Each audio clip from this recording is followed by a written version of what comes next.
राधे राधे। पितृदोष, क्या पितृदोष संतान नहीं होती? ऐसे बहुत सारे सवाल हैं। पितृदोष उस अदृश्य आग की तरह है जो धीरे धीरे जीवन को जलाती है। पितृदोष क्यों आता है, क्या इसके संकेत हैं और इसका नाश कैसे किया जाए, हम सारी बातों पर आज विश्लेषण करेंगे, विस्तार से इसको समझेंगे।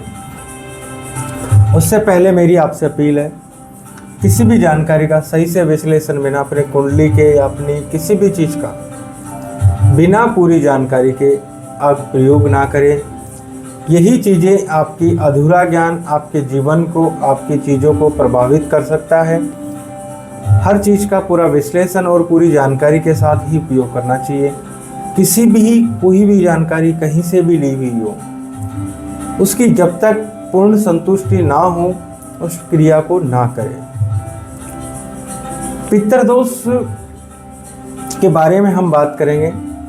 मैं रूप Singh, founder spiritual guide astro रूप दर्शन से। पितृदोष कोई साधारण ज्योतिष दोष नहीं है। ये पूर्वजों की अधूरी इच्छाओं या हमारे कर्मों से उत्पन्न ऐसा आध्यात्मिक ऋण है जो जीवन को धन, संतान, सुख और उन्नति से वंचित कर देता है। ये दोष उस अदृश्य आग की तरह है जो धीरे धीरे धीरे जीवन को जलाती रहती है। पितृदोष क्या होता है? पितृदोष कुंडली में तब बनता है जब व्यक्ति के पूर्वजों की आत्मा अशांत, अप्रीत या अतृप्त होती है। ऐसा तब होता है जब पूर्वजों के कर्मों का ऋण बचा हो, किसी की अकाल मृत्यु हुई हो, पिंडदान, श्राद्ध आदि नहीं हुआ हो, अनजाने में, जाने में पितरों का अपमान हुआ हो, कुल देवता, मातृपक्ष या पितृपक्ष की तरफ से उनकी ओर से पूजा नहीं की हुई हो, जातक का कर्म भी पितरों के खिलाफ गया हो। ऐसे कई कारण होते हैं जिनके कारण पितृदोष को कैसे पहचाने हम कि हमारे जीवन में पितृदोष, हमारी कुंडली में या हमारे ऊपर पितृदोष प्रभाव डाल रहा है। संतान नहीं होना, संतान होकर भी दुखी होना, बार बार बीमारी, ऐसी बीमारी जिसका कारण डॉक्टर भी समझ ना पा रहा हो या स्पष्ट रूप से वो पकड़ नहीं पा रहा हो, बता नहीं पा रहा हो, घर में बार बार मृत्यु या दुर्घटना किसी इंसान की या आपके घर के किसी पालतू जानवर की, ये भी एक बहुत बड़ा वो होता है। रुका हुआ विवाह, उसका रिश्ता टूट जाना, खून के रिश्तों में कटुता, घर में लड़ाई झगड़ा, सपनों में पितर या कोई मर्त आत्मा का आपके साथ संवाद होना,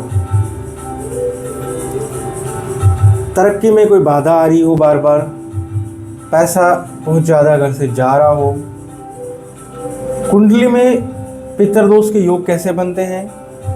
सूर्य राहु का संयोजन, 9वें भाव में राहु या केतु का होना, 9वें भाव में का मालिक नीच का होना या अशुभ से पीड़ित होना, संतान या कुंडली में सप्तम भाव या पंचम भाव के भाव का दोष युक्त होना, दोष मुक्त होना, चंद्रमा प्लस राहु, चंद्रमा प्लस शनि भी कई बार मानसिक पितरण हमें देते हैं। इसका निवारण हमें कैसे करना चाहिए, अब हम उसकी बात करते हैं। श्राद्ध और तर्पण, पितृपक्ष में प्रति वर्ष श्राद्ध करना चाहिए, कुश और तिल से तर्पण करना चाहिए।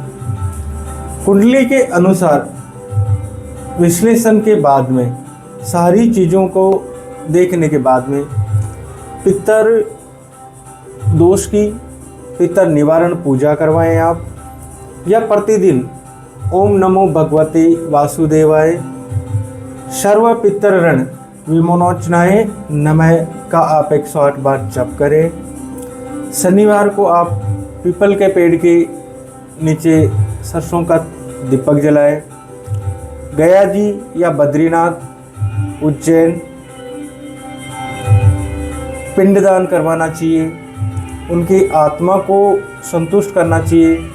ये अत्यंत और शुभकारी और लाभकारी माना जाता है। पितर के क्या करना, पितरों से दोष से हमें बचने के लिए हमें क्या नहीं करना चाहिए, इन बातों का भी हमें विशेष रूप से ध्यान देना चाहिए। पितरों को बुरा कहने से बचें। श्राद्ध पक्ष का मजाक ना बनाएं। पितरों के नाम पर कोई दान हो रहा हो तो उसको ना रोकें। पितरों की किसी भी कार्य या किसी भी बात का आपको मजाक नहीं बनाना चाहिए। जब तक आपके कुल के पूर्वज संतुष्ट नहीं होंगे, आपकी उन्नति भी अधूरी रहेगी। ये दोष एक छाया की तरह पीढ़ी दर पीढ़ी चलता रहता है। अब समय है इस चक्कर को तोड़ने का।